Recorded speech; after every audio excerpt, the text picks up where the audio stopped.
Alright, sorry about that. How are we all? President Sunday, did you get the font I sent you? Just now?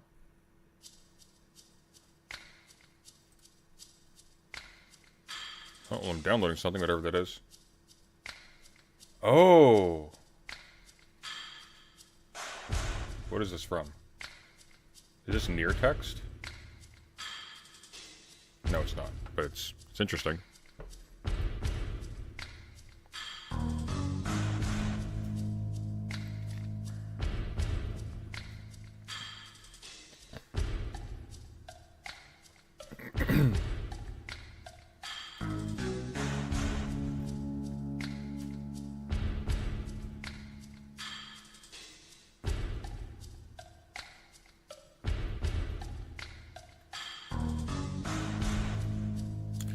Thank you, Saxus, for the membership.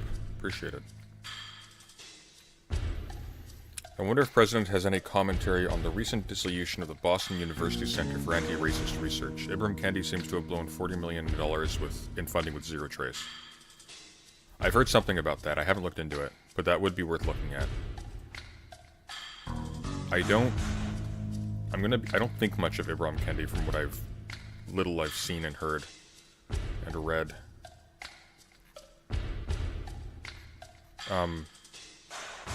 Seems to be one of these people who's kind of jumping on the... Oh, shoot, what's her name? Who did the, Oh, the name's completely slipped my mind, but the White Fragility author. That kind of thing.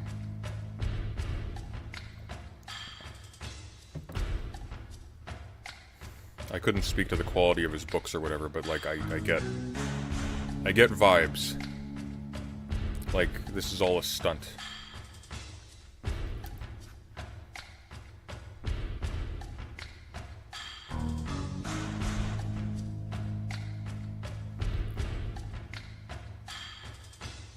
Robin DiAngelo, that's it. That's something new.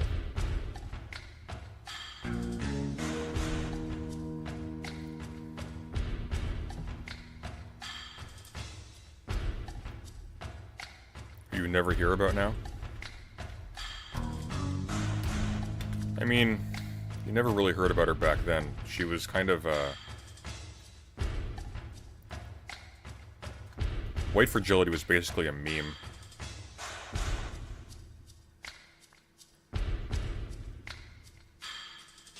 She's also, you know, she's not young. Her last book was in 2021. It was called Nice Racism. And I think people just kind of moved on by that point.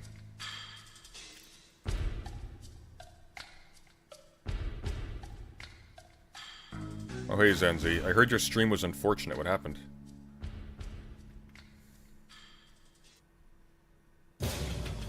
Oh my god, what is this music? Hang on, let me find something a little bit. There we go. It's a little less disruptive.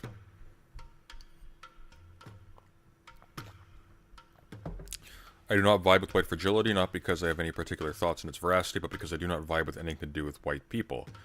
I don't think that's necessarily fair. The issue with White Fragility is that it was deeply condescending, and it came across as disingenuous. It came across as if it was simultaneously trying to make commentary, while also marketing itself as like a propaganda piece precisely for the sake of making itself famous, in a negative sense.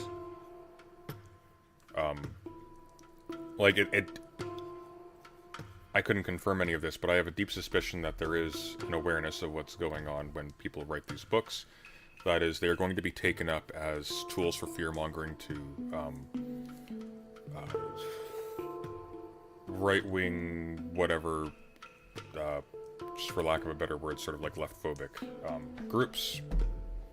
And they're kind of banking on that, because that's what gives it its profile. And I don't like it. I don't think that's helpful.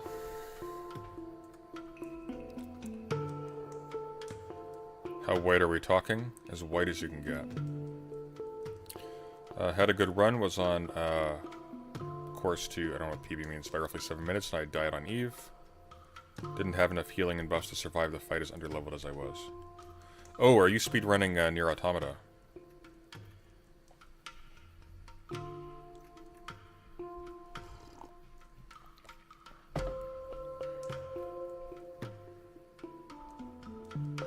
How much for you to interview Troy Parfit on Jordan Peterson?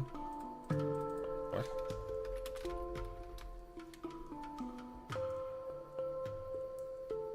You mean the author? I mean, he has to agree to an interview. I also don't know anything about him. Oh, he's the guy who writes about China.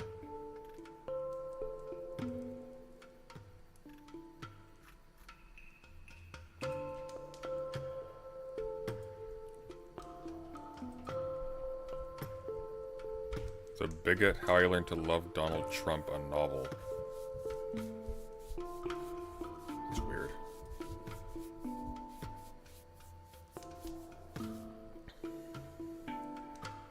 The problem with White Fragility is that the main adopters of it and its rhetoric have been corporate HR departments who want to appear inclusive. Yeah, well, that was the primary target, right? I think, unless I'm mistaken, I think that's something that Robin DiAngelo was actually involved in.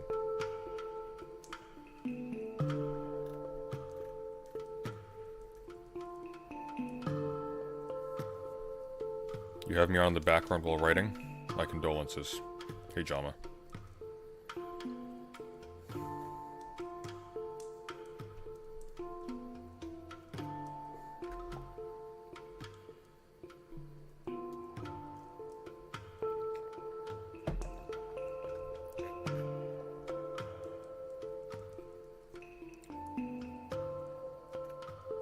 Alright, we've got stuff to get through. Oh, that is the Drake near Celestial Alphabet, okay. Cool, I know what I'll be using for, I'll be adjusting some background stuff soon. Oh, close that. Alright. Let's pull up Maps of Meaning. So this is what's on the docket. We have, the theory meter from last night went up to 100, which means that the person who, and it was in one fell swoop, which means the person who donated $100 got to pick the next theory stream, the next theory segment. So that's what we're doing now. And for God knows what reason, they wanted more maps of meaning. So my apologies. It's going to hurt me more than it hurts you. The theory meter, however, is now reset. So if you look at the poll at the top of the chat, I have some current options for theory segments. You're free to recommend some as well. Here are the rules for people who are not familiar. Every single super chat this stream goes towards filling the meter. When the meter hits $100, we immediately skip whatever drama thing we're on and we go directly into theory. And I will either pick from the theory options that are in the chat, or if you spend $100 and you bring us up there in one fell swoop, you get to pick the theory content. It can be something in the options. It can be something you just prefer. You can just dictate to me what it is, and I will find it and we will do a segment on it. Typically between an hour and a half. It's about the point at which my voice goes. So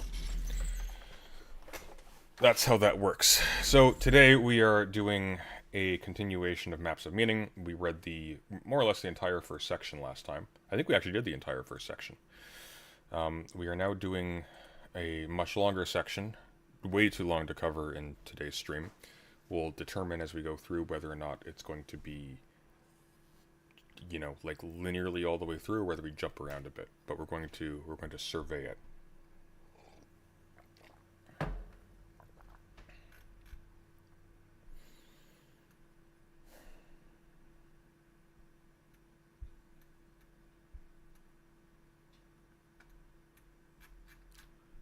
So, yeah. That's today.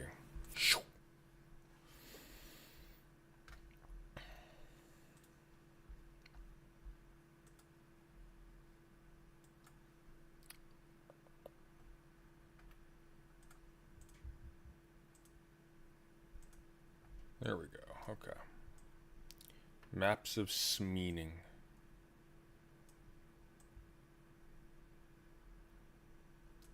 The Architecture of Baluf.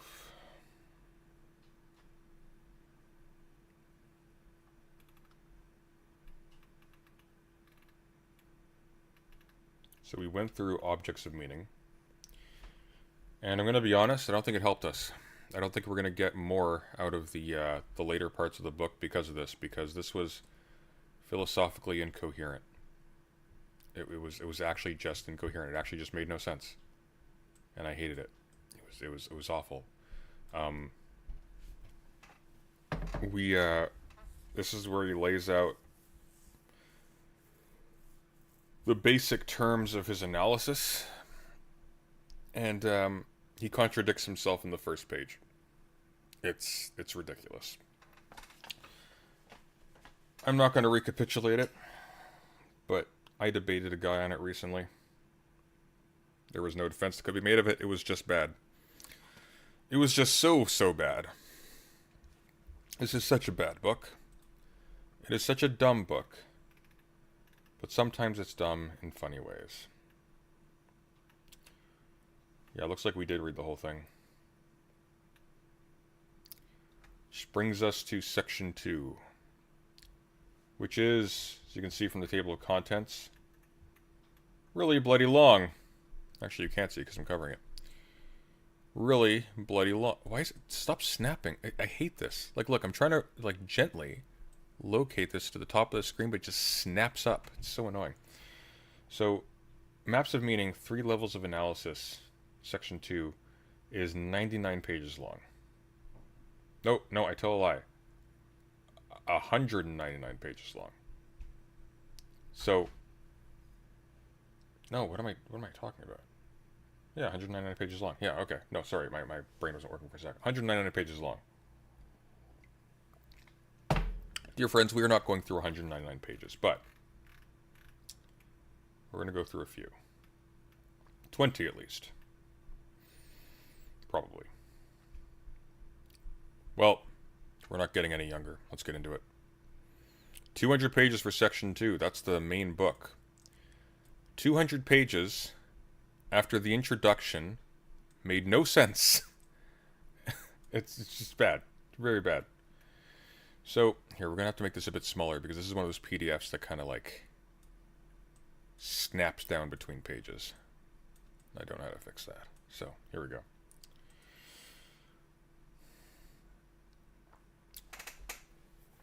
Maps of meaning, 3 levels of analysis. Go through all 199 pages.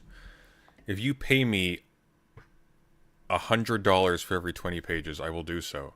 If Maps of Meaning goes back on the menu and you pay me another $100 to do the next 20, I will do so. But dear God, this is going to wipe me out. This is the cost of theory, friends. It's not cheap. It doesn't get boosted in the algorithm. Okay. Human beings are prepared biologically to respond to anomalous information, to novelty.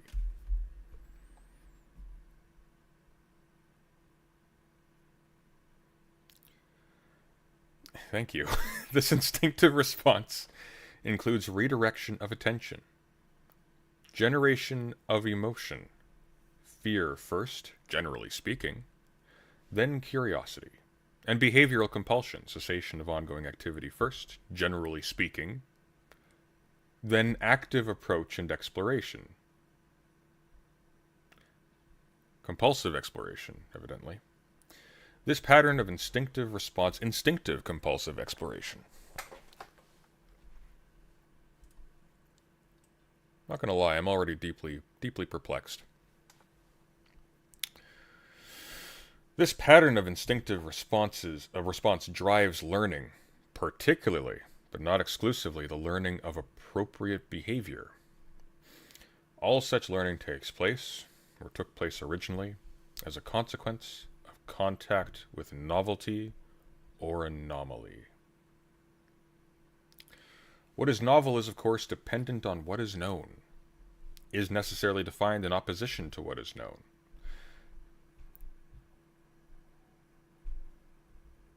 Wait.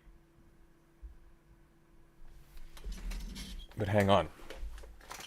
If we're prepared biologically, that is to say prior to experience, I would presume, then there is nothing for novelty to be opposed to, initially.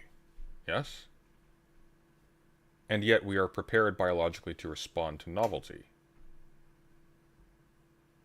Furthermore, what is known is always known conditionally, since human knowledge is necessarily limited.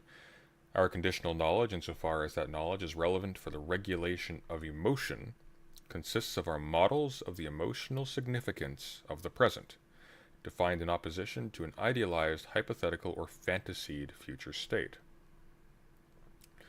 We evaluate the quote-unquote unbearable present in relationship to the ideal future.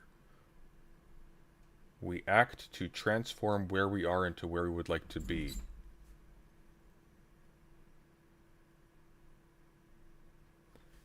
Okay, so hang on. What is novel is, of course, dependent on what is known.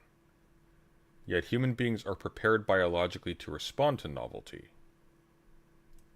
Furthermore, what is known is always known conditionally, since human knowledge is necessarily limited. Our conditional knowledge, as far as that knowledge is relevant for the regulation of emotion, consists of our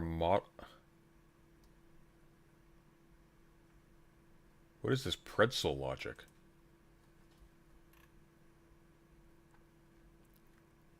He essentially takes a similar position to Jung. He sets up a model where we take action in the world of our subjective reality. We only approximate objective reality through our subjective perceptions.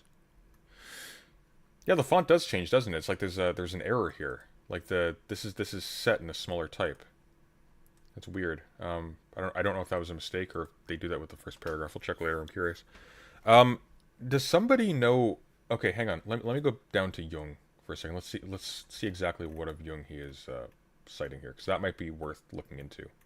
Because I haven't read Jung, so maybe there's a way in which this makes more sense.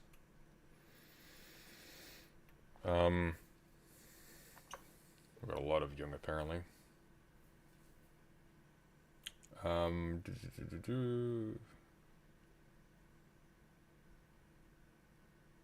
Psychology and religion. Structure and dynamics of the psyche. I imagine that's what it is. Okay. Can somebody in the server It might be Modern Man in Search of a Soul. Or it could be the development of personality. Can someone in the server find out for me what specifically is informing that section?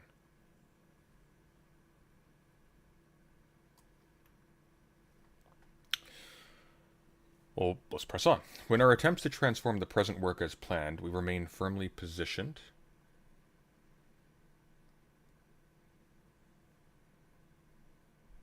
Oh, sorry. When our attempts to transform the present work as planned, I thought I was talking about a present work like an object, but when our attempts to transform the present work as planned, we remain firmly positioned in the domain of the known, metaphorically speaking. Why is that metaphorically? No, that's true. You mean the fact that domain is metaphorical? I mean, maybe. But why are you... Okay. When our behaviors produce results that we did not want, however, that is, when we err, we move into the domain of the unknown, where more primordial emotional forces rule. I don't think we're going to even make 20 pages. This is so densely convoluted. We move into the domain of the unknown, where more primordial emotional forces rule. Small-scale, quote-unquote, errors force us to reconstruct our plans, but allow us to retain our goals and our conceptualizations of present conditions. Catastrophic errors, by contrast, force us not to only reevaluate our means, but our starting points and our ends.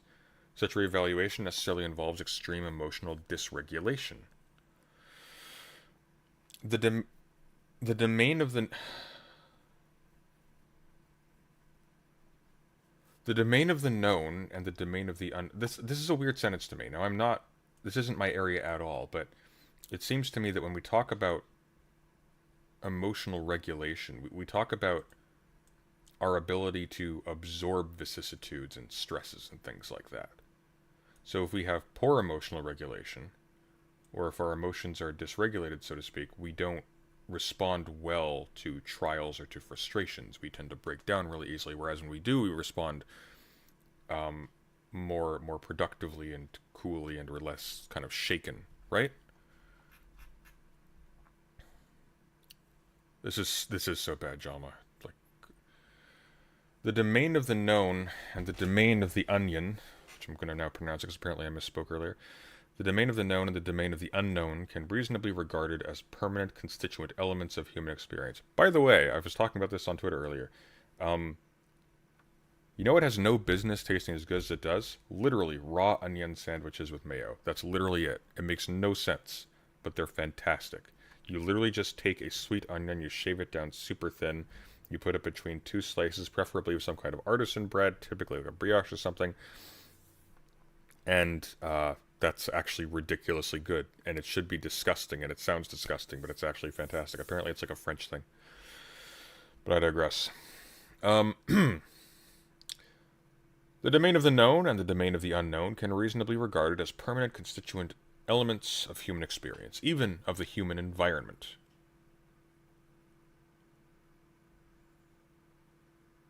But how?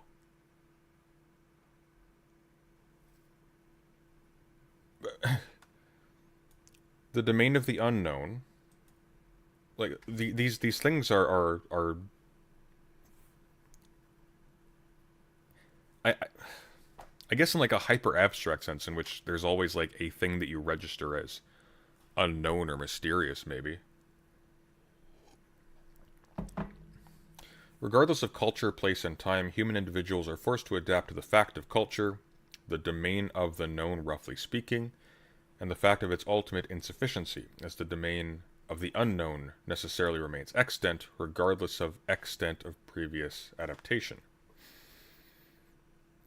The human brain and the higher animal brain appears, therefore, to have adapted itself to the eternal presence of these two places. The brain has one mode of operation when in explored territory, and another when in unexplored territory. Could we have a citation for this? Like, you're just gonna dictate like how the brain as an organ operates? Like, come on, give me something here. In the like, there's no. This is where you need a citation, like anything, anything at all. Here, let me recenter this a little bit. Like, we need anything here. Like even go like the Sam Harris route, okay? Like, yeah, we looked at an EEG machine, and it showed this part of the brain lighting up consistently when someone was in a dark room as opposed to a well lit room. Like just something. In the unexplored world, caution, expressed in fear, and behavioral immobility initially predominates, but may be superseded by curiosity, expressed in hope, excitement, and above all, in creative exploratory behavior. Creative exploration of the unknown and consequent generation of knowledge is construction or update of patterns of behavior and representation, such that the unknown is transformed from something terrifying and compelling into something beneficial, or at least something irrelevant. Why, why can't it be transformed to something that is known to be non-beneficial, or the knowledge of which actually has negative survival value, perhaps? Like, for example, you'll often see people tout these studies that show that religious persons have, uh, better mental health outcomes than non-religious people. That might indicate that there's a negative survival value in knowing something that may be true, namely that these religious doctrines are not accurate. They don't reflect the world. Um, it's like that Nietzsche quote. I'm surprised he doesn't talk about here. Well, he probably does talk about it at some point. It's the kind of thing he would abuse. Um, Falsehood may be a condition of life itself, something like that. Roughly speaking, the presence of capacity for such creative exploration and knowledge generation may be regarded as the third and final permanent constituent element of human experience, in addition to the domain of the known and unknown, which are in quotes for some reason. Mythological representations of the world, which are representations of reality as a forum for action, portray the dynamic relationship between all three constituent elements of human experience. The eternal unknown, nature, metaphorically speaking, creative and destructive, source and destination of all determinate things, is generally ascribed an effectively ambivalent feminine character as the mother and eventual devourer of everyone and everything. The eternal known, in contrast, culture, defined territory, tyrannical and protective, predictable, disciplined and restrictive, cumulative consequence of heroic or exploratory behavior, is typically considered masculine in contradistinction to Mother Nature.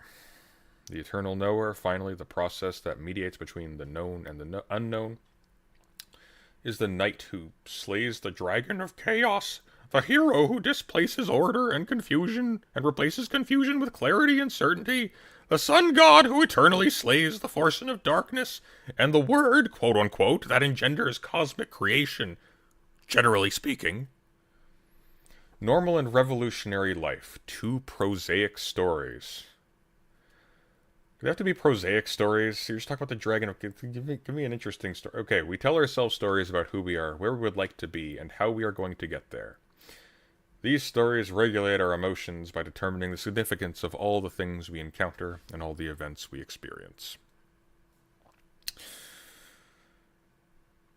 We regard things that get us on our way as positive, things that impede our progress as negative, and things that do neither as irrelevant. Most things are irrelevant, and that is a good thing, as we have limited attentional resources. There's an irony here I'm not going to remark upon. Inconveniences interfere with our plans. We do not like inconveniences, and we'll avoid dealing with them. Nonetheless, they occur commonly, so commonly in fact that they might be regarded as integral, predictable, and so commonly, in fact, they might be regarded as an integral, predictable, and constant feature of the human environment. We've adapted to this feature, have the intrinsic resources to cope with inconveniences. We benefit, become stronger in doing so. That's not necessarily true. Sometimes inconveniences just whittle you down. Ignored inconveniences accumulate rather than disappear. When they accumulate in sufficient numbers, they produce a catastrophe, a self-induced catastrophe, to be sure, but one that may be indistinguishable from an act of God. Inconveniences interfere with the integrity of our plans, so we tend to pretend that they are not there. Catastrophes, by contrast, interfere with the integrity of our whole stories and massively dysregulate our emotions. Case in point, Having to provide citations for your claims is a deep inconvenience. Jordan Peterson has chosen to ignore this inconvenience. As a consequence, this 200-page book, actually it's 400-page book, is catastrophically incoherent and unfounded. It's a disaster.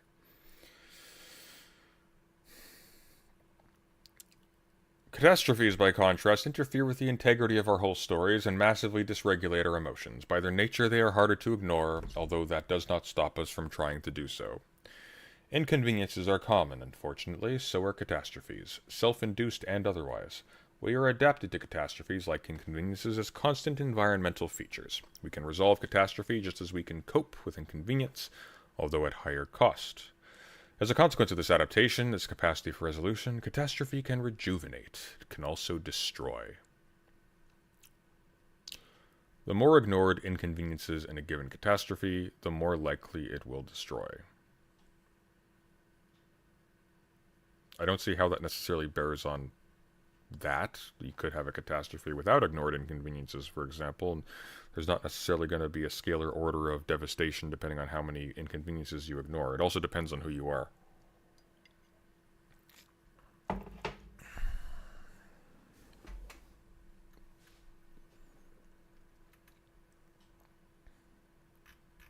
Okay. Enough has been learned in the last century of inquiry into intellectual...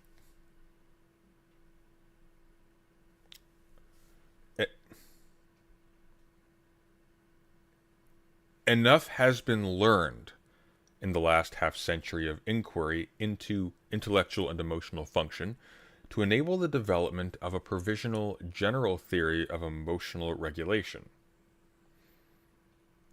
Description of the role that reaction to novelty or anomaly plays in human information processing is clearly central to such a theory. A compelling body of evidence suggests that our affective, cognitive, and behavioral responses to the unknown or unpredictable are quote-unquote hardwired.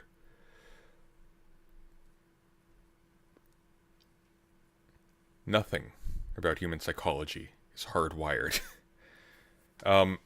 Suggests that these responses constitute inborn structural elements of the processes of consciousness itself. We attend involuntarily to those things that occur contrary to our predictions, that occur despite our desires as expressed in expectation. That involuntary attention comprises a large part of what we refer to when we say consciousness, quote-unquote. Our initial attention constitutes the first step in the process by which we come to adjust our behavior and our interpretive schemas to the world of experience, assuming that we do so. Constitutes as well the first step we take when we modify the world to make it what we desire instead of what it is currently.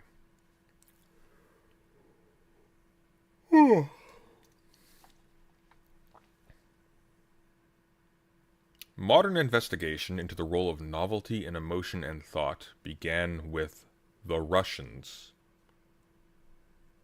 The Russians. E.N. Sokolov, O. Vinogradova, A.R. Luria, and more recently E. Goldberg, who adopted an approach to human function that is in many ways unique. Their tradition apparently stems from Pavlov, who viewed the reflex arc as a phenomenon of central importance, and from the Marxist intellectual legacy, which regarded work, creative action, as the defining feature of man. Whatever the specific historical precedents, it is most definitely the case that the Russians have regarded motor output and its abstract equivalents as the critically relevant aspect of human existence. This intellectual position distinguished them historically... Oh, are we losing the connection here? Hang on, give it a sec.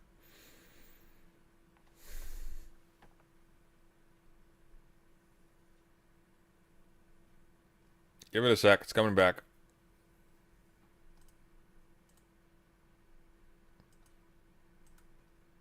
Okay, we're back.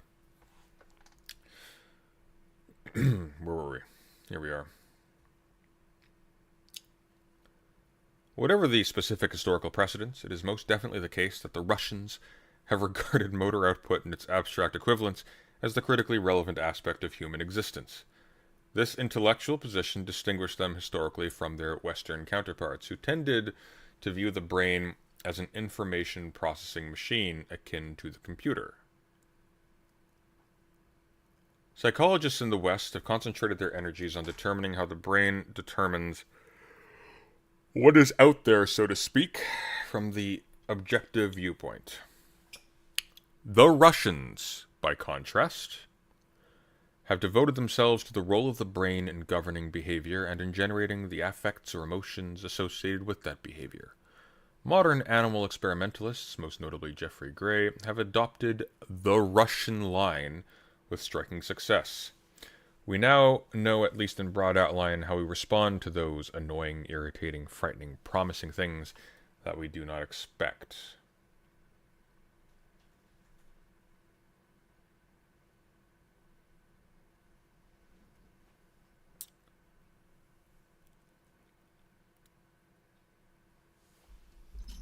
I disagree a bit. Some things in human psychology are practically hardwired in the sense I think you meant, but those parts are like responses to pain. That's only if you consider, for example, the lack of a response to pain or an appropriate response to pain to be aberrational in some sense, as in unhealthy or something like that. But from the view of nature, there's no distinction, and human minds are malleable at every single level. The pioneering Russian psychophysiologist E.N. Sokolov began work on the reflex basis, quote-unquote, of attention in the 1950s. By the early 60s, this work had advanced to the point where he could formulate the following key propositions.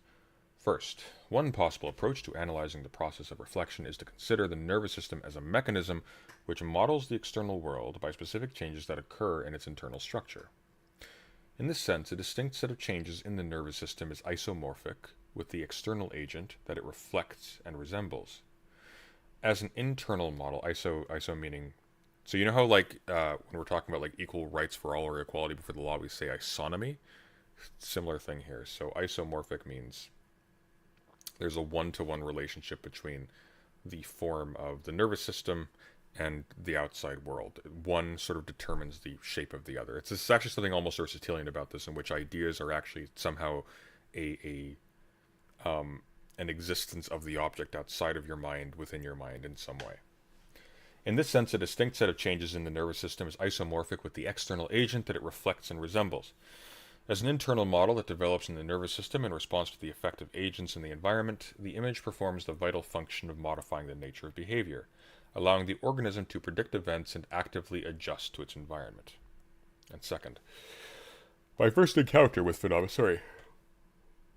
Feeling sleepy all of a sudden. My first encounter with phenomena... These are prosaic stories.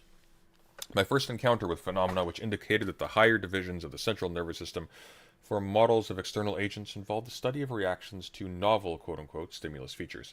I characterize these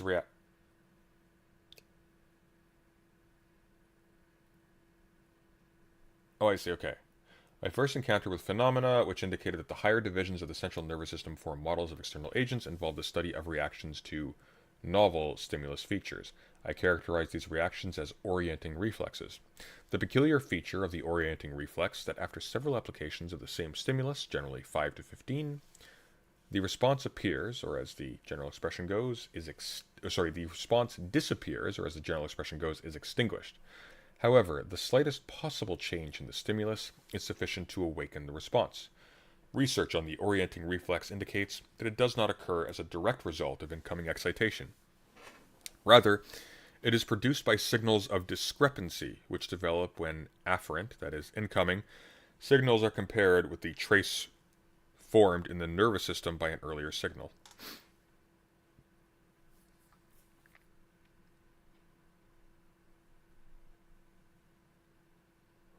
Okay. Sokolov was concerned primarily with the modeling of events in the objective external world, assuming essentially that when we model facts. Most of the scholars who have followed his lead have adopted this central assumption, at least implicitly. This position requires some modification. We do model facts, but we concern ourselves with valence, or value. It is therefore the case that our maps of the world contain... I haven't heard...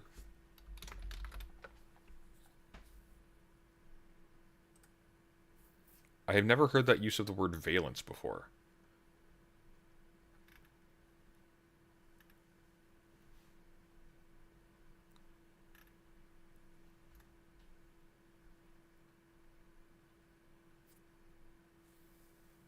I guess if you treat it as like a goal? Whatever. Anyways. He probably like explained it in the previous section. I forgot. It doesn't matter.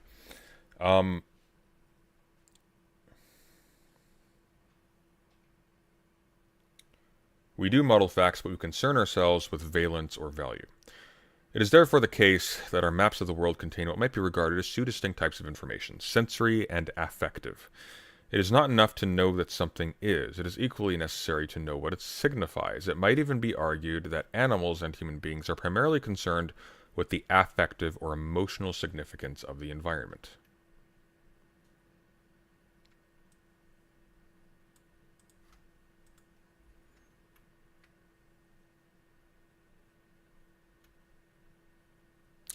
I think pretty automatic responses are entangled with things that are not. I don't think there's a different mechanism for blinking voluntarily and on impulse, as an example. I think that there are triggers that make it feel very second nature to breathe or to blink, but it's integrated into the part of the brain that chooses to blink because of whatever random reason you might come up with, like blinking 10 times to prove a point. The difference is the part of the brain related to planned intent in some way.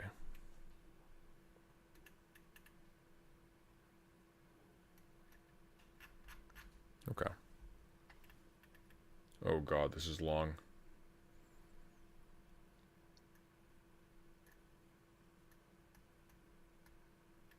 Alright. I definitely want to get to revolutionary life here.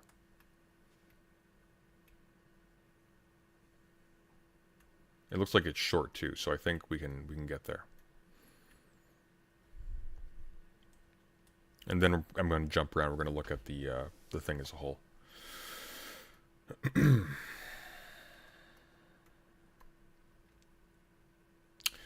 Along with our animal cousins, we devote ourselves to fundamentals. Will this new thing eat me? Can I eat it? Will it chase me? Should I chase it? Can I mate with it? We may construct models of objective reality, and it is no doubt useful to do so. We must model meanings, however, in order to survive. Our most fundamental maps of meaning, maps which have a narrative structure, portray the motivational value of our current state, conceived of in contrast to a hypothetical ideal, accompanied by plans of action which are pragmatic notions of how we get to what we want. Same thing, I guess.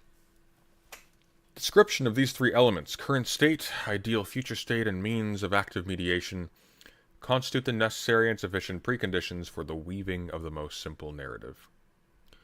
But why would you assume that you would need a description if like, look at this. Along with our animal cousins, we devote ourselves to fundamentals.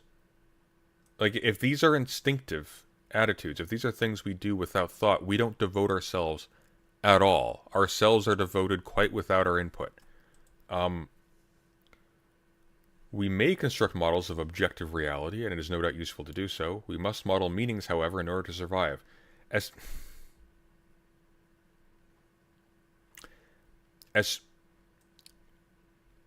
Reading Hegel alongside this is like aneurysm-inducing.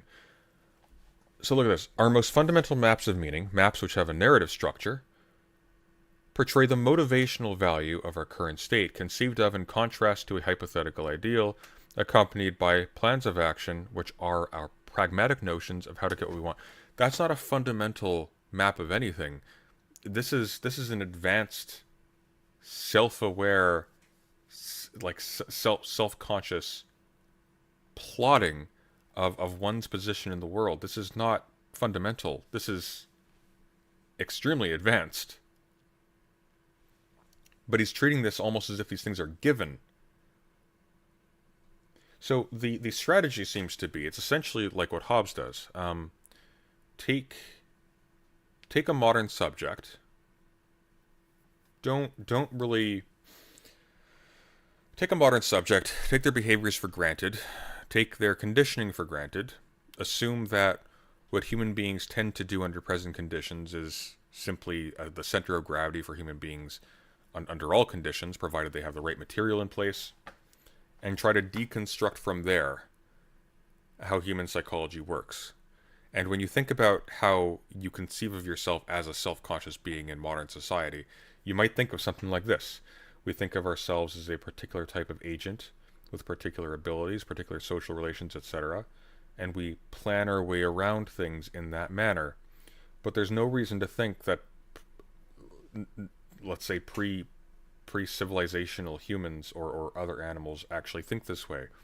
Like, it's possible that we act in a way that looks similar from the outside. I mean, we probably do. We're using the exact same organs to get around and make decisions and so on and so forth.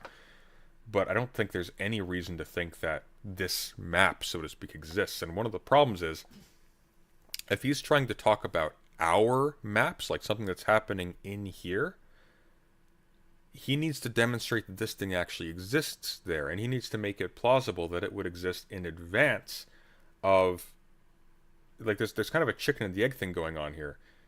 You need a certain type of self-awareness in order to develop one's location in a map like this, or to develop a sense of self in such a way as you would even think of imposing yourself onto a map in the first place. Why would you even be thinking in terms of maps?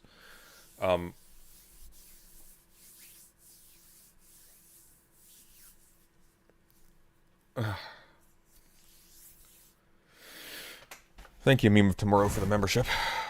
Description of these three elements, current state, ideal, future state, and means of active mediation, constitute the necessary and sufficient preconditions for the weaving of the most simple narrative, which is a means for describing the valence of a given environment in reference to a temporally and spatially bounded set of action patterns.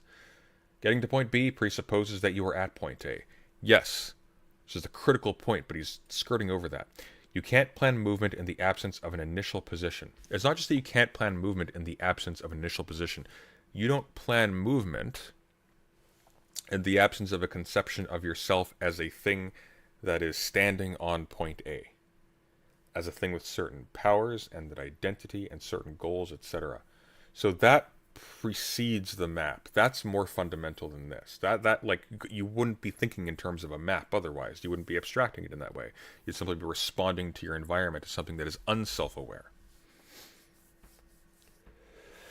The fact that point B constitutes the end goal means that it is valenced more highly than point A, that it is a place more desirable when considered against the necessary contrast of the current position. It is the perceived improvement of point B that makes the whole map meaningful or affect-laden.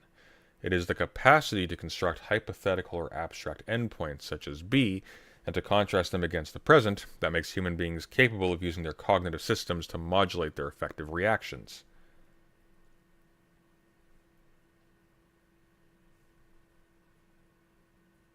I don't think that's true. I think, for example, a lot of like animal training, for example, like when they train dogs, involves that, and they're not thinking in terms of means and ends. I think what's happening is they're having a reflexive response that's conditioned by their environment. They aren't regulating their affective reactions because they have plans. They're regulating their affective reactions because they have negative associations ingrained into them very practically if they don't. So,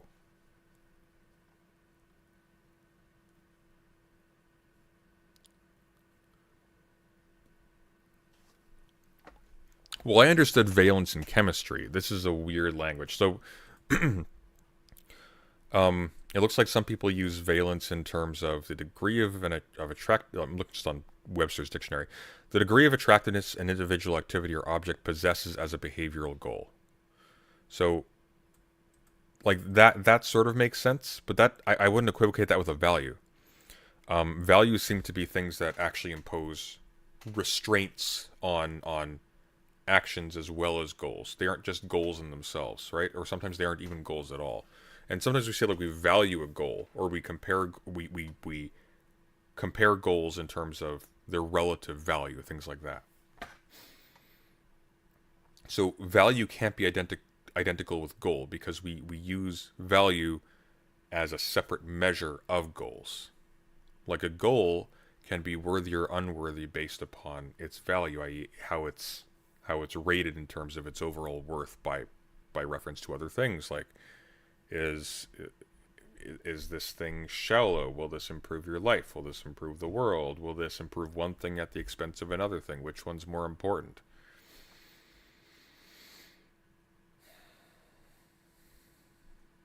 The domain mapped by a functional narrative, one that, when enacted, produces the results desired, might reasonably be regarded as explored territory, as events that occur there, quote-unquote, are predictable. Any place where enacted plans produce unexpected, threatening, or punishing consequences, by contrast, might be regarded as unexplored territory. Why? Okay. What happens there does not conform to our wishes. This means that a familiar place where unpredictable things start happening is no longer familiar, even though it might be the same place with regards to its strict spatial location from the objective perspective. We know how to act in some places and not in others. The plans we put into action sometimes work and sometimes do not work. The experiential domains we inhabit, our environments, so to speak. Why not just say our environments? That's not so to speak, those are our environments. Are therefore permanently characterized by the fact of the predictable and controllable in juxtaposition with the unpredictable and uncontrollable. The universe is composed of order and chaos, at least from the metaphorical perspective. Oddly enough, however, it is to this metaphorical universe that our nervous system appears to have adapted.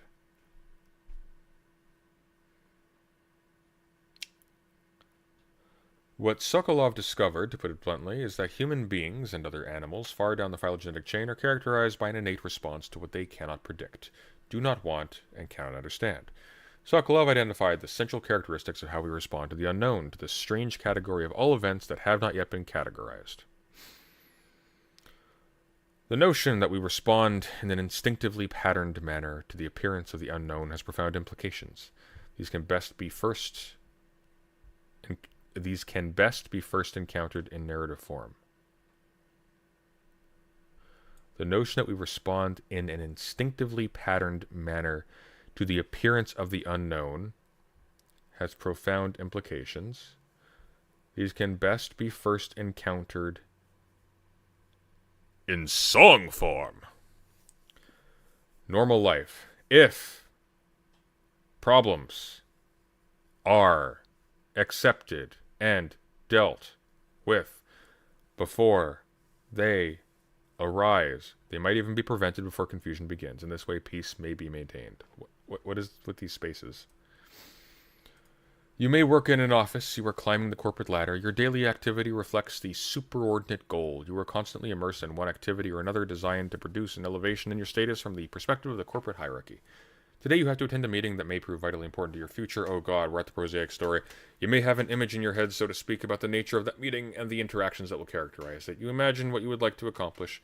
Your image of this potential future is a fantasy, but it is based. It's a based fantasy. But it is based insofar as you are honest on all the relevant information derived from past experience that you have at your disposal. You have attended many meetings, you know what is likely to happen during any given meeting within reasonable bounds, you know how you will behave and what effect your behavior will have on others. Your model of the desired future is clearly predicated on what you currently know. Oh, this is so long. How do people read this? It's no wonder this is not his best-selling book. This is so boring. It's worse than Ayn Rand. At least she has style. You leave your office on the 27th floor and you wait for the elevator. The minutes tick by, more and more of them. I feel you, office worker. The elevator fails to appear. You had not taken this possibility into account. The longer you wait, the more nervous you get. Your heart rate starts increasing as you prepare for action. Action unspecified as of yet. Your palms sweat. You flush. You berate yourself for failing to consider the potential impact of such a delay. Maybe you are not as smart as you think you are. You begin to revise your model of yourself. No time for that now. You put such days out of your head and concentrate on the task at hand. You take the stairs. The unexpected has just become manifest in the form of the missing elevator. Yes, we know that one. You just said that. You planned to take it to get where you were going. It did not appear. Thank you, Jordan. Your original plan of action is not producing the effects desired. Really? I didn't get that from the first 6 paragraphs. Luckily, you have an alternative strategy at your disposal. The stairs! You dash to the rear of the building. You try the door to the stairwell. It is locked. You curse the maintenance staff. You are frustrated and anxious. The unknown has emerged once again. You try another exit. Success. The door opens. Hope springs forth from your breast. Then suddenly, around the corner, Shia LaBeouf. You still might make it on time. You rush down the stairs, all 27 floors, and onto the street. You are by now desperately late. As you hurry along, you monitor your surroundings. Is progress toward your goal continuing? Anyone who gets in your way inconveniences you. Elderly women, playful, happy children, lovers out for a stroll. You were a good person. Under most circumstances, at least in your own estimation, why then do these innocent people aggravate you so thoroughly? Shia LaBeouf. You near a busy intersection. The crosswalk light is off. You fume and mutter away stupidly on the sidewalk. Your blood pressure rises. The light finally changes. You smile and dash forward. Up a slight rise you run. You are not in great physical shape. Where did all this energy come from? You are approaching the target building. You glance at your watch. 5 minutes left. No problem. A feeling of relief and satisfaction floods you. You are there. In consequence, you are not an idiot. If you believed in God, you would thank him. Had you been early, had you planned appropriately, the other pedestrians and assorted obstacles would not have affected you at all. You might have even appreciated them, at least the good-looking ones. You might have even been able to outrun Shia LaBeouf. You continue on your path. Suddenly you hear a series of loud noises behind you, noises reminiscent of a large motorized vehicle hurtling over a small concrete barrier, much like a curb. You are safe on the sidewalk. Or so you presumed a second ago. Your meeting fantasies vanish. The fact that you were late no longer seems relevant. You stop hurrying along. Instantly you're arrested in your path by the emergence of this new phenomenon. Your auditory system localizes the sounds in 3 dimensions. You involuntarily orient your trunk, neck, head, and eyes toward the place and space from which the sounds apparently emanate. Your pupils dilate and your eyes widen. Your heart rate speeds up as your body prepares to take adaptive action once the proper path of that action has been specified. You actively explore the unexpected occurrence once you have oriented yourself towards it. With all the sensory and cognitive resources you can muster, you are generating hypotheses about the potential cause of the noise even before you turn. Has a van jumped the curb? The image flashes through your mind. Has something heavy fallen from a building? Has the wind overturned a billboard or street sign? Your eyes actively scan the relevant area. You see a truck loaded with bridge parts heading down the street, just past a pothole in the road. The mystery is solved. It's Shia LaBeouf. You have determined the specific motivational significance of what just seconds ago was the dangerous and threatening unknown, and it is 0. A load truck hit a bump. Big deal. Your heart slows down. Thoughts of the impending meeting re-enter the theater of your mind. Your original journey continues as if nothing has happened. What is going on? Why are you frightened and frustrated by the absence of the expected elevator, the presence of the old woman with a cane, the carefree lovers, the loud machinery? Why are you so emotionally and behaviorally variable? Shia LaBeouf. Thank you for that, Jordan. Thank you. That was worth 3 goddamn pages. Detailed description of the processes governing these common effective occurrences provides the basis for proper understanding of human motivation. What Sokolov and his colleagues essentially discovered was that the unknown, experienced in relation to your current extant model of present and future, has a priori motivational significance, or to put it somewhat differently, that the unknown could serve as an unconditioned stimulus. You know, you could have just said that, Jordan. We didn't really need this.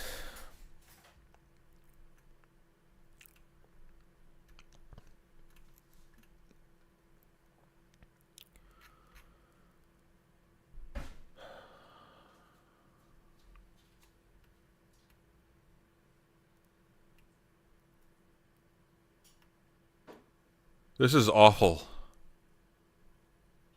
This is actually awful. We're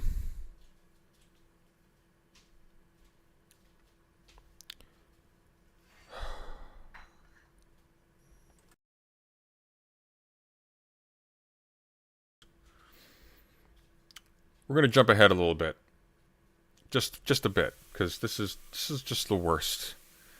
Isn't this the worst? One of you paid $100 for Jordan Peterson. There were cool things we could have learned. Gamification is BS, by the way, is a really cool paper. The ludo-ethical tensioneer. Yeah, that's niche, but it's looks really interesting. Syed Kutba's, well, actually, that wasn't an offer before, but Peter Singer's Practical Ethics. But no. Here we are in the story of Jordan Peterson's desperate need for an editor. The revolutionary life as opposed to normal life. Here we go. We have let's see. Let's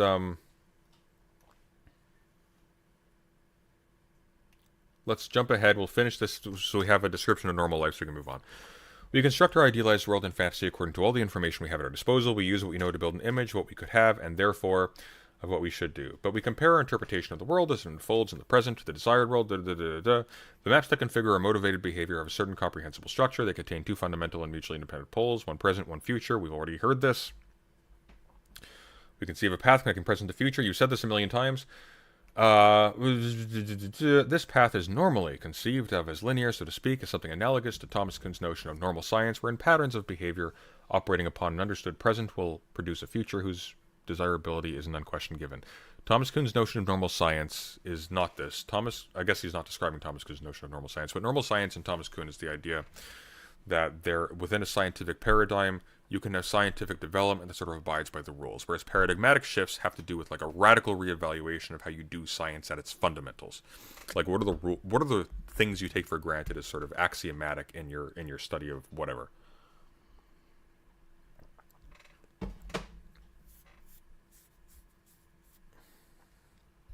Anything that interferes with our potential means to a specified end is punishing or threatening in the rather trivial sense described previously. Encounter with punishments or threats of this category merely oblige us to choose an alternative mean from among the number we generally have present. A similar situation obtains for promises and satisfactions. When a means produces the end desired or furthers progress along that path, we experience satisfaction and hope as an interim end accomplished.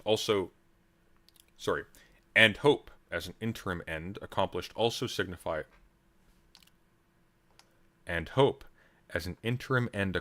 also signify increased likelihood of success farther out in the future. Such dissatisfaction brings our particular behaviors to an end. We switch goals and continue into the future. Modification of our means as a consequence of the motivational significance of the outcomes of those means might be considered normal adaptation. The structure of normal adaptation is schematically portrayed in Figure 3, normal life. Diagonal again for some reason.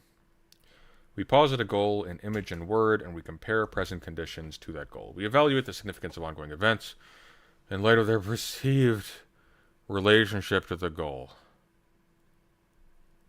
This just turns your mind to mush. This is so repetitive.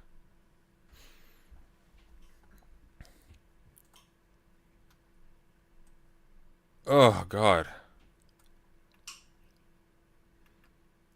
We're doing Near for the podcast soon. What's going to happen?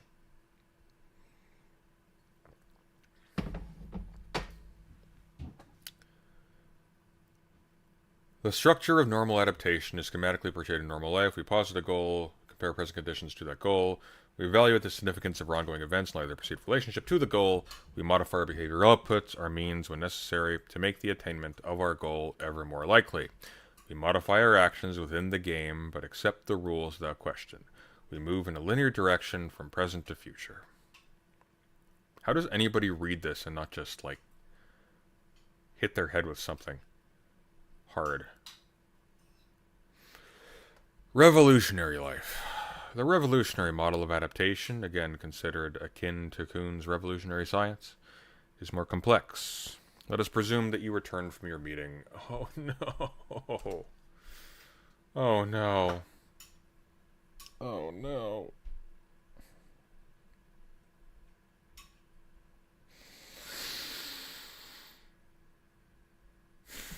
You returned from your meeting. You made it on time, and as far as you could tell, everything proceeded according to plan. You noticed that your colleagues appeared a little irritated and confused by your behavior as you attempted to control the situation, but you put this down to jealousy on their part, to their inability to comprehend the majesty of your conceptualizations. You are satisfied in consequence, satisfied temporarily, so you start thinking about tomorrow as you walk back to work. You return to your office. There is a message on your answering machine. The boss wants to see you. You did not expect this. Your heart rate speeds up a little, good or bad. This news demands preparation for action. What does she want? Fantasies of potential future spring up. Maybe she heard about your behavior at the meeting and wants to congratulate you on your excellent work. You walk to her office, apprehensive but hopeful. You knock and stroll in jauntily. The boss looks at you and glances away somewhat unhappily. Your sense of appreciation increases. She motions for you to sit, so you do. What is going on, she says. I have some bad news for you. This is not good. This is not what you wanted. Your heart rate is rising unpleasantly. You focus all of your attention on your boss. Look, she says, I've received a number of very unfavorable reports regarding your behavior at meetings. All of your colleagues seem to regard you as a rigid and overbearing negotiator. Furthermore, it has become increasingly evident that you are unable to respond positively to feedback about your shortcomings. Finally, you do not appear to properly understand the purpose of your job or the function of this corporation. You are shocked beyond belief, paralyzed into immobility. Your vision of the future with this company vanishes, replaced by apprehensions of unemployment, social disgrace, and failure. You find it difficult to breathe. You flush and perspire profusely. Your face is a mask of barely suppressed horror. You cannot believe that your boss is such a bitch.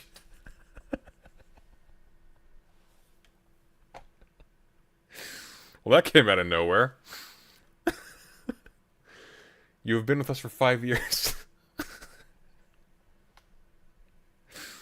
I'm sorry. That just hit me funny.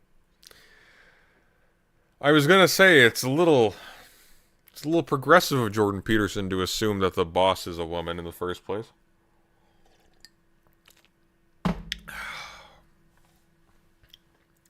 You have been with us for 5 years, she continues, and it is obvious that your performance is not likely to improve.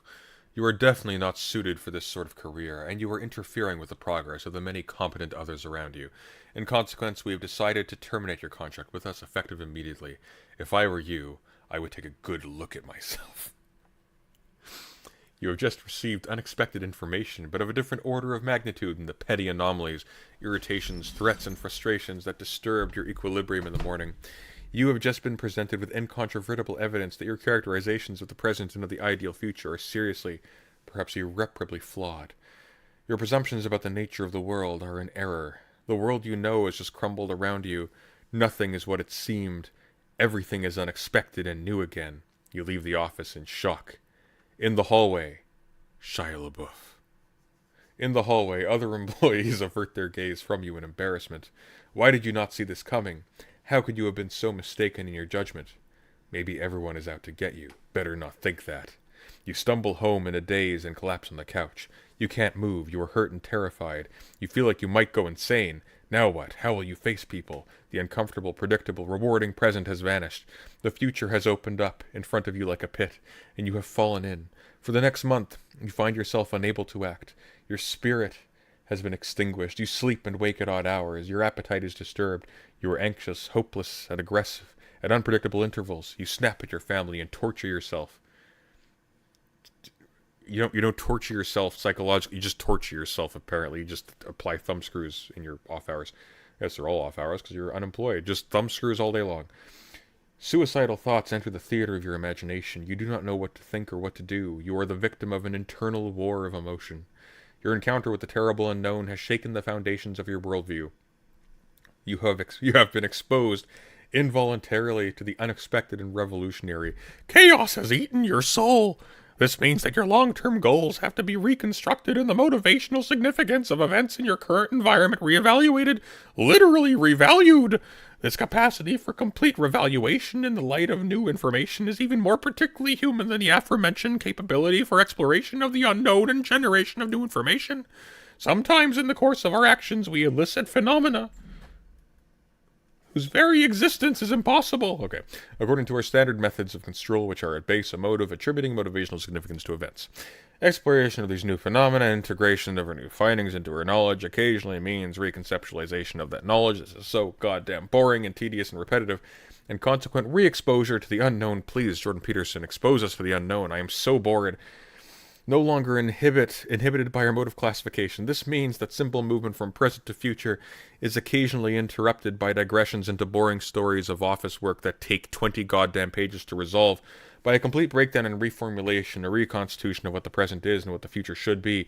The ascent of the individual, so to speak, is punctuated by periods of dissolution and rebirth. The more general model of human adaptation, conceptualized most simply as steady state breach crisis redress, therefore ends up looking like Figure 4, once again confusingly diagonal for no reason.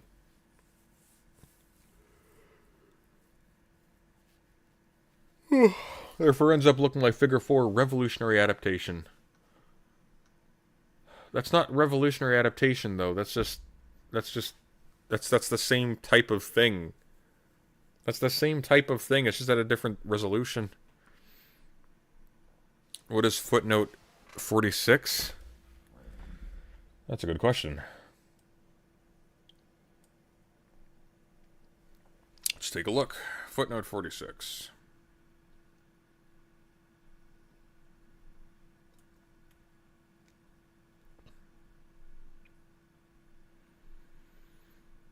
Just Bruner. Do we describe Bruner anywhere?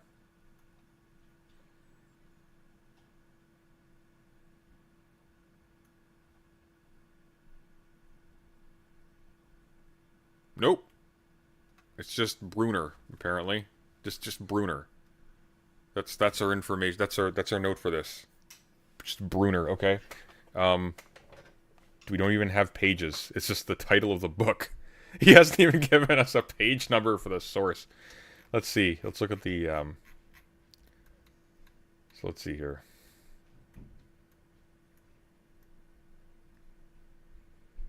Actual Minds, Possible Worlds, Cambridge, Harvard University Press.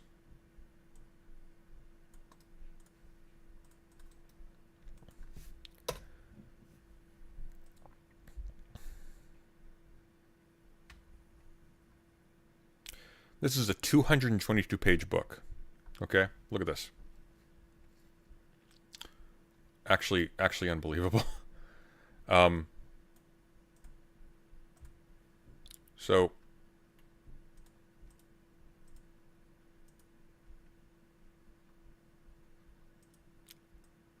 this is a 222-page book.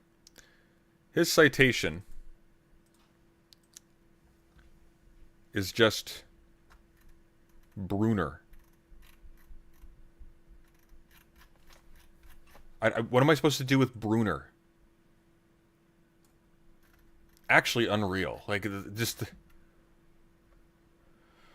the more general model of human adaptation, conceptualized most simply as steady state, breach, crisis, and redress, therefore ends up looking like this. His citation for this is just book. There's a book somewhere by a guy called Bruner. I'm not even going to give you his full name.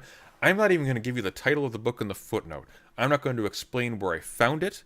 I'm not going to explain what line it's in. I'm not going to explain why this is authoritative. Just Bruner.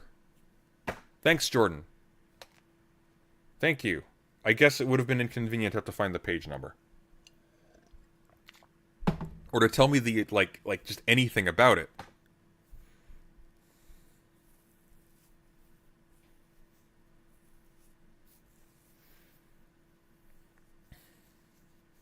It's literally like, has anybody seen Die Hard, the first one? He's like, release our brothers from the Golden Dawn, and then one of his men is like, Golden Dawn? What? And he replies like, I read about it in Forbes. That's what it is. It's just like, this is what if altist with too much of a budget.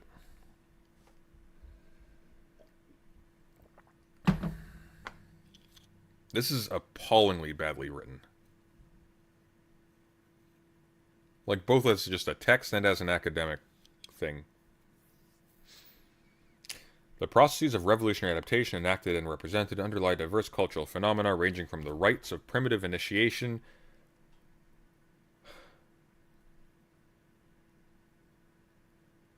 to the conceptions of sophisticated religious systems. Indeed, our very cultures are erected upon the foundation of a single great story. Paradise, encounter with chaos, fall, and redemption.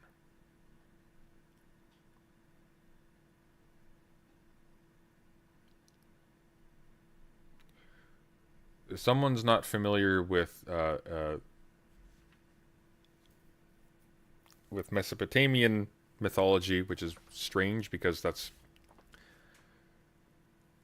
Dragon of Chaos, Tiamat, right? That precedes Order. There's no paradise in that story. Same with the Greek. Like, I mean, you'll get this from Milton. Hell, like even like Genesis starts with the Earth was formless and void. Chaos precedes paradise. Paradise is produced. Paradise is order. There's not an encounter with chaos.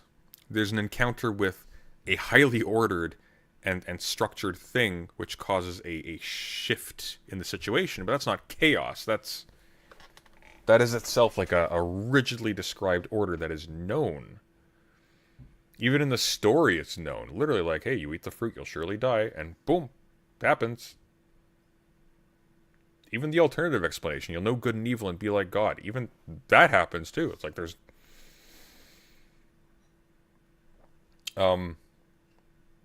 it's rigidly ordered and predictable. There's no encounter with chaos anywhere. Chaos is encountered in the abstract as like as like the backstory. So what is this? Hang on. So the processes of revolutionary adaptation enacted and represented underlie diverse cultural phenomena ranging from the rites of primitive initiation to the conceptions of sophisticated religious systems. That's 2 footnotes. What are they? So 47 and 48.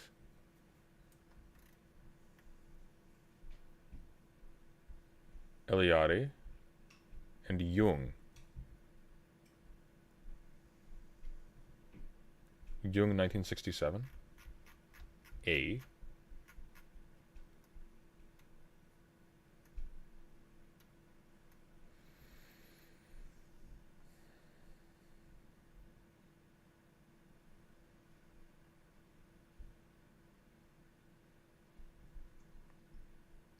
Just not even a page number, just volume 5, Symbols of Transformation, just book.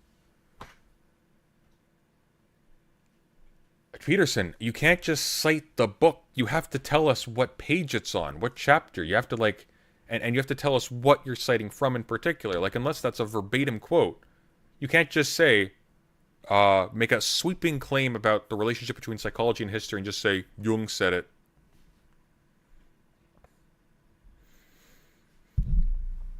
It's Jungian structuralism all the way down. We don't even know that.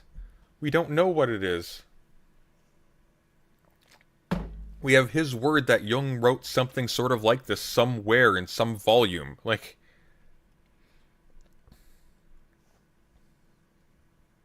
look at this. These are the collected works of Carl Jung, right? So, let's see here.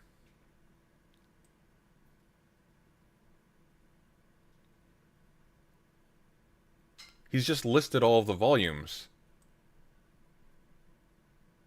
But if these are the collected works, like, look at this. Volume 7 is 2 essays in analytical psychology. So it stands to reason that there are multiple essays in here. So I guess Symbols of Transformation, maybe that's the name of the essay. Okay.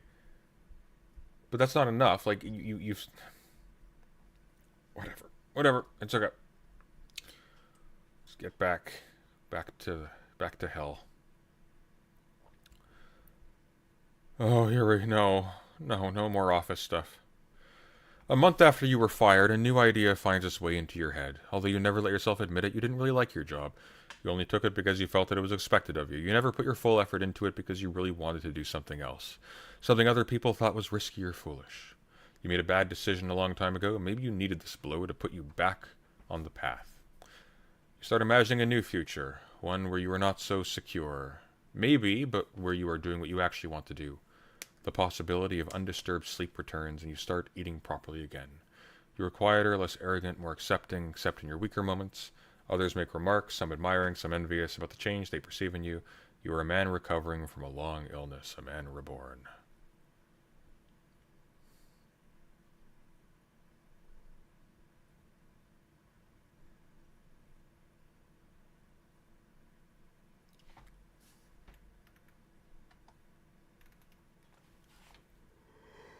Oh my god. I'm curious, is there Hegel in here? That'd be funny. Let's see, look at the index.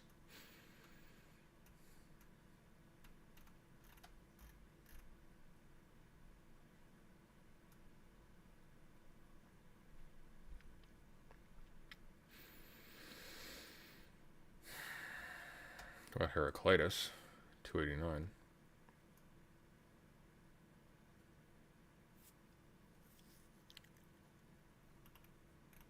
What about Marx? He must have Marx. He's got to have Marx. Got a lot of Matrix. Marxist. So we have a note in the introduction, and then we have 351. We have a comment on Marxist. 351.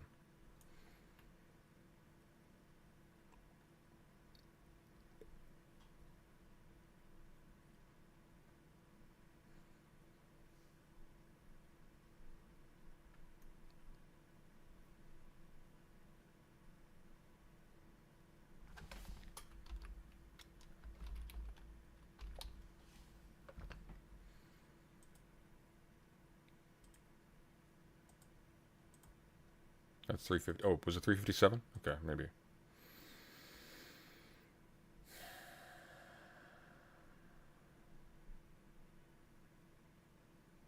Oh, this is just Solzhenitsyn, I think. I think he's just quoting Solzhenitsyn. Yeah, here we go. Solzhenitsyn. Well, that's not interesting.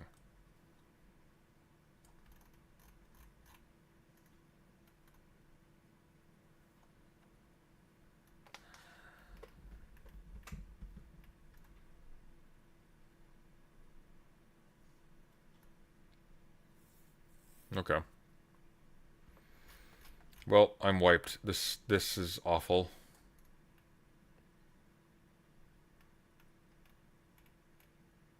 This is awful. There's no way around it. This is just the worst.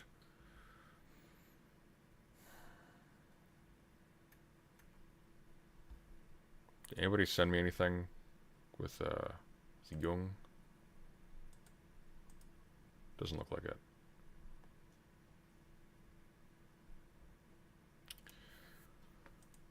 Oh man, I hate Peterson so much. He's actually just the worst. He's just the absolute worst.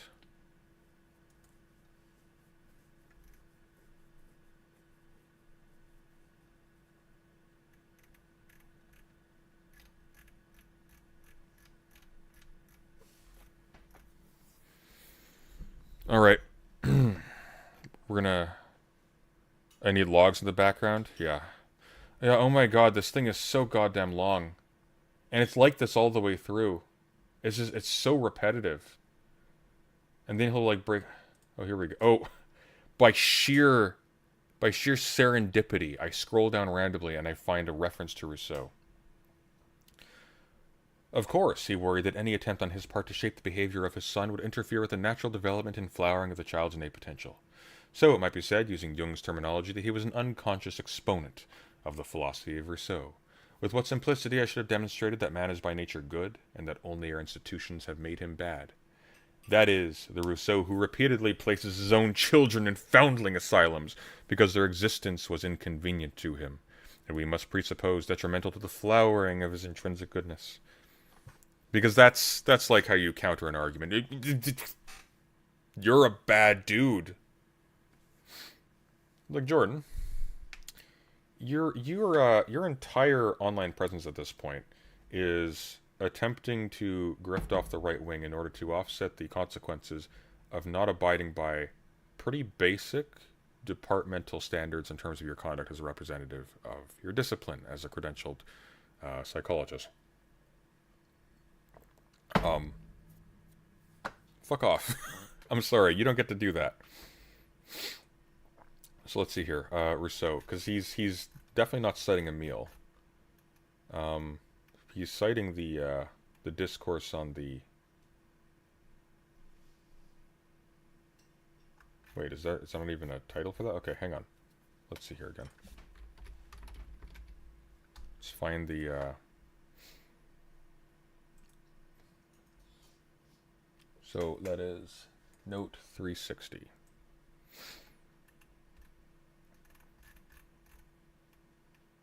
There are not enough notes in here for a book this long. Holy shit. He didn't even get it from Rousseau. He quoted it from someone called Morley. What even is this? Hang on. He got it from a secondary source.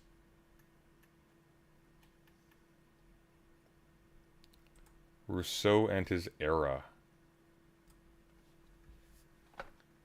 What a bozo. You know what I guarantee you he did? Because this asshole didn't read all of these. I guarantee you what he did was he had these preconceptions of a lot of these thinkers, and he just picked a book that he figured this has it in there. This says that somewhere. Because look at this. Hang on.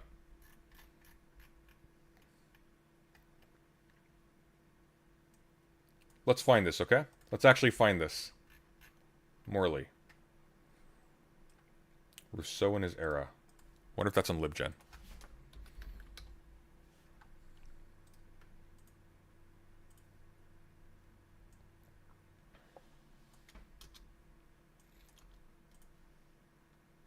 It is not. Let's see if it's on Google Books.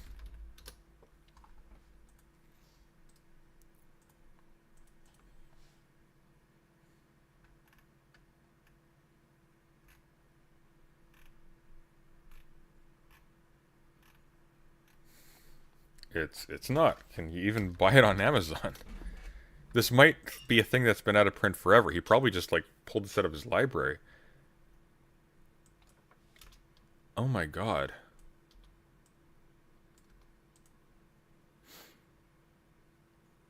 Rousseau and his era. John Viscount. I've never heard of this guy.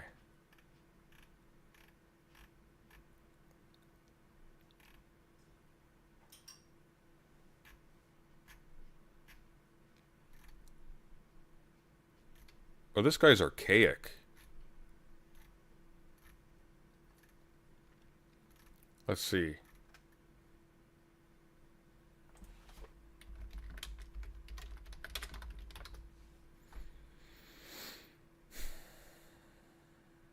So, born 1838, died 1923, was a British liberal statesman, writer, and newspaper editor.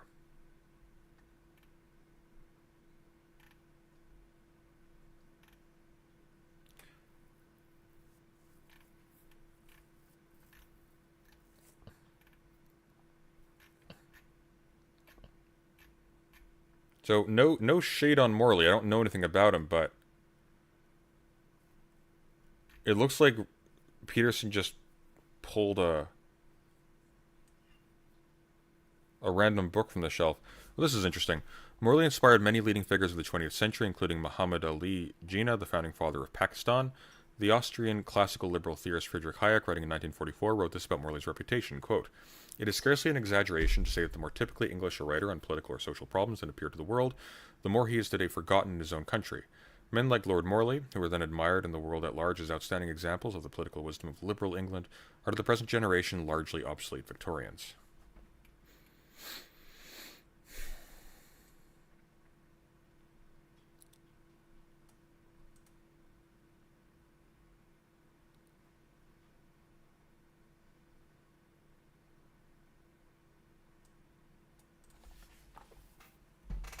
I can't even access this. It's so old and just not used.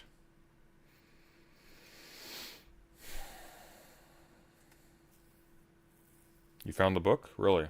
Oh, really, huh? Oh, well, let's see then.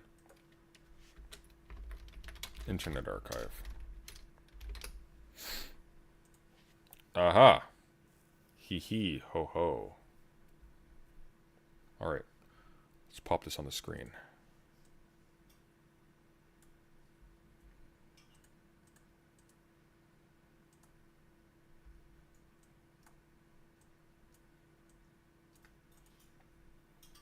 So we want page 127.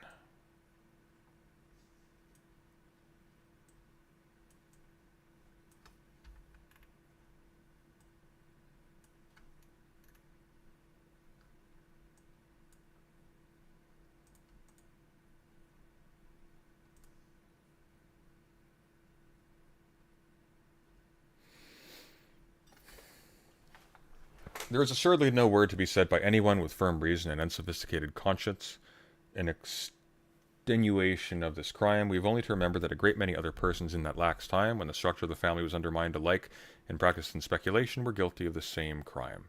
That Rousseau, better than they, did not erect his own criminality into a social theory, but was tolerably soon overtaken by remorse, which drove him both to confess his misdeed and to admit that it was inexpiable, and that the atrocity of the offence owes half the blackness with which it has always been invested by wholesome opinion to the fact that the offender was by and by the author of the most powerful book by which parental duty has been commended in its full loveliness and nobility. And at any rate, let Rousseau be a little free from excessive reproach from all clergymen, sentimentalists, and others who do their worst to uphold the common and rather bestial opinion in favor of reckless propagation, and who, if they do not advocate the dispatch of children to public institutions, still encourage a selfish incontinence which ultimately falls in burdens on others than the offenders, and which turns the family, that's so pale, which turns the family into a sense of squalor and brutishness, producing a kind of parental influence that is far more disastrous and demoralizing than the absence of it in public institutions can possibly be. If the propagation of children without regard to their maintenance be either a virtue or a necessity, and if afterwards the only alternatives are their maintenance in an asylum on the one hand and their maintenance in the degradation of a poverty-stricken home on the other, we should not hesitate to give people who act as Rousseau acted all that credit for self-denial and high moral courage, which are seldom acclaimed for himself. Okay, there's a problem here. There's a problem here, as you might expect. Okay? So,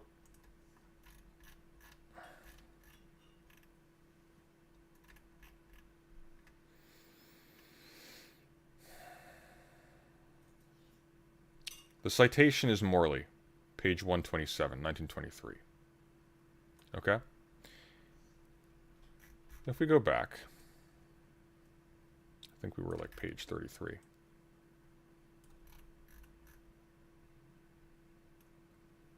Oh, wait, no, hang on. Rousseau.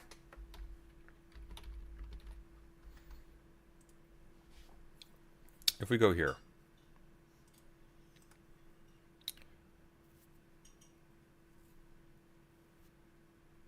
This is what he's citing. So it might be said, using Jung's terminology, that he was an unconscious exponent of the philosophy of Rousseau. With what simplicity I should have demonstrated that man is by nature good, and that only our institutions have made him bad.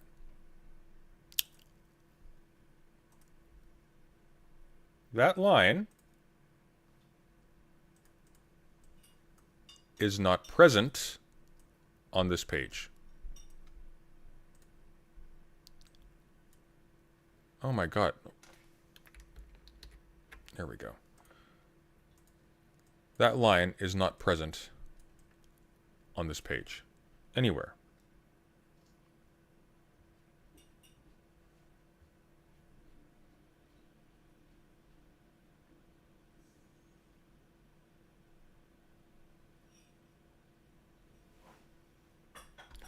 Let's make sure we have, this is what was the publication date? 1886.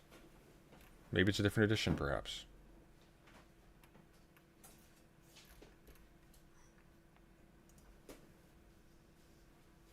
360.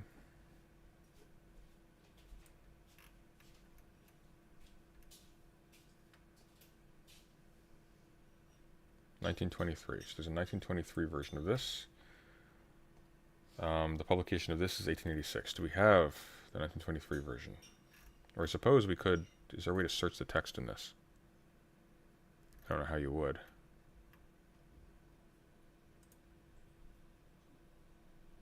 The problem, though, is that this actually does provide the narrative that he's citing here in the thing anyways, because this is where he talks about, like, hang on. So if we go back to Maps of Meaning, we go back to Rousseau. I really should just remember the page I was on. It's page 511. Oh, no, it's not. God damn it. Hey, get off my screen.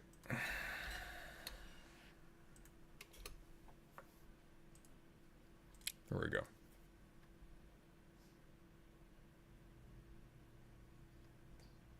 Yeah, the citation he provides would satisfy this story actively, right? Because he talks about him that's where he talks about him sending his kids into asylums. But this line is not from that page, but this is where he cites it. How did this pass muster with Routledge? Like, surely there was, like, an editor or something who would have checked. Like, no, this citation doesn't actually establish this quote. The citation is before the part about the children going into into asylums. So, like, this quote here, 360, this would make sense down here. And then you would need to provide an additional quote to justify this sentence. It's just broken.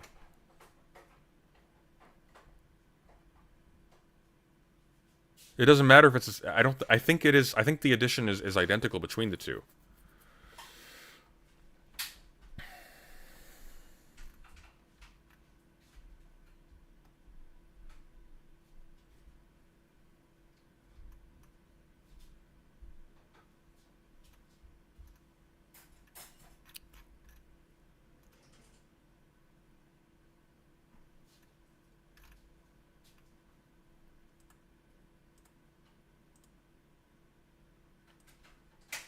Oh my god.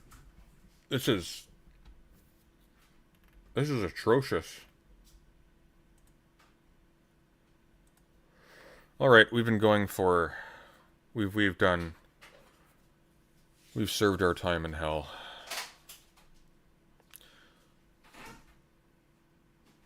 Oh, the search icon is in the upper left corner? Oh, there is a search icon.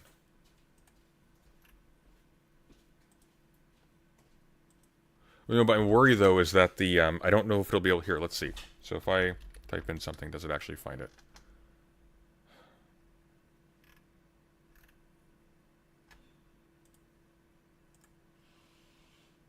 Yeah, it can't search stuff in here. The text quality is too low. Like, look at this thing. Look at this. It can't search this. It's barely... These are photographs of old pages. These are scans of old pages. It can't search this. It doesn't matter. We're done for now. Okay? We've spent a lot of time on this. Check page 132. Alright, let's check page 132. It's a different chapter.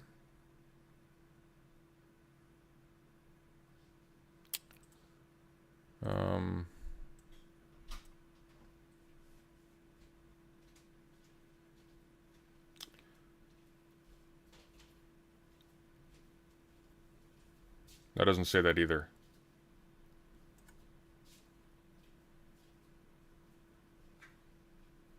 You sure you meant 132?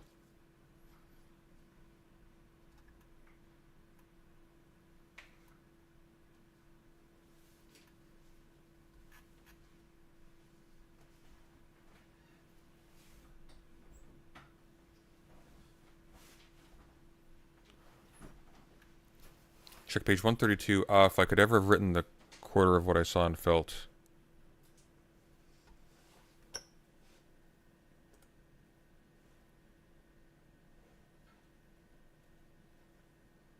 I don't know what you're looking at, but this book doesn't have that line.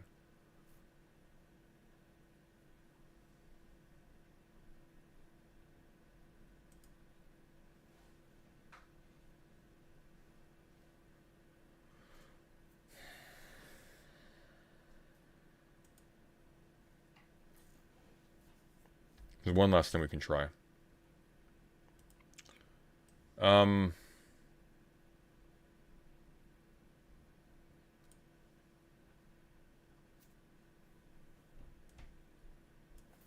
It's one last thing.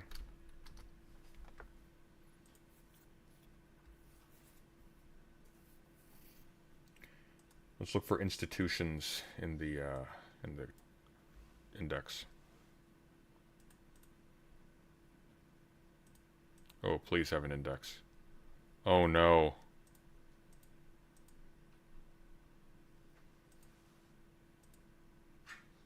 There's no index. There's no index. Oh. Damn. Well. 134 of your version. It's not in 134. I just looked at that page. What are you talking about? Let's see.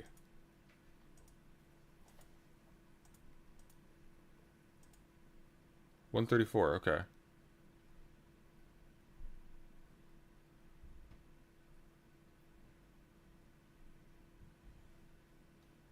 Oh, here we go. Okay.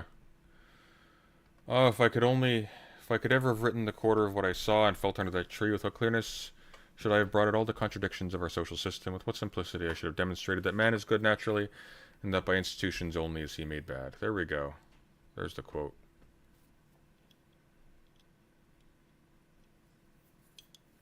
There it is. You know what the problem is, though? I don't think this is the edition he's using, and I'll tell you why. Sorry, I don't think he's using an edition that puts this on page 137. And the reason for that...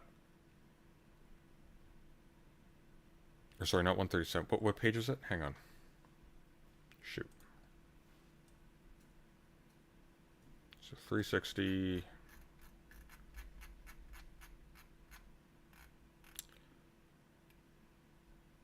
The reason why I don't think so... 127. Oh, that's a big difference. So 127. The reason why I don't think so is because on 127 is where Morley goes into Rousseau setting his children into the asylum. And Peterson does not provide a quote for that. This is important. So look. So the citation we have here is for the quote, which is pages off. We have no quote for this.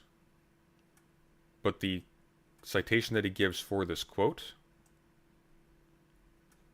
tracks this claim exactly. That's a mighty big coincidence. So I think it's more likely that he was in fact using that version. Mostly because I don't know if there is a later publication. So this is an earlier one. So the one he was using was apparently 1923. Maybe we can try to find the 1920 version, or 1923 version. Let's see. Let's see if we can't do that.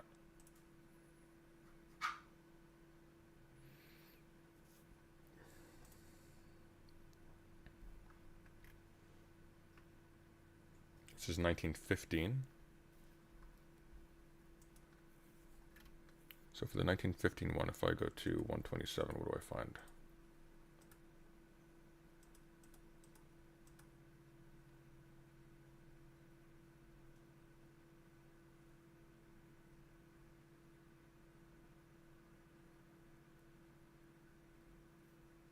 No, it's not in that one.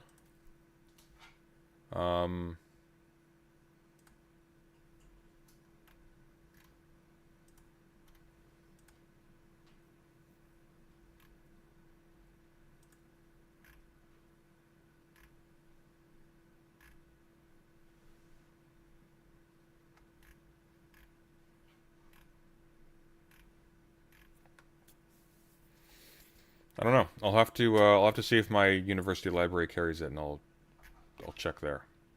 But I think we might be up a creek, because I can't find a copy of that edition anywhere. So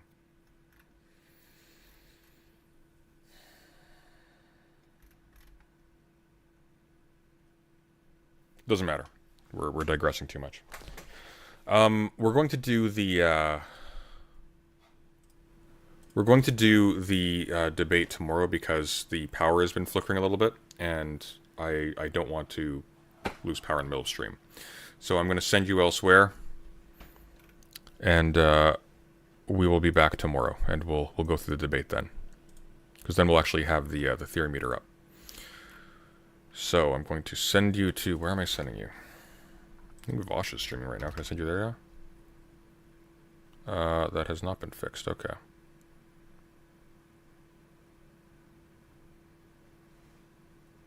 I'll send you to... Oh, Xena and Poppy are live. I'll send you there. Tell them Sunday sent you. Arrivederci.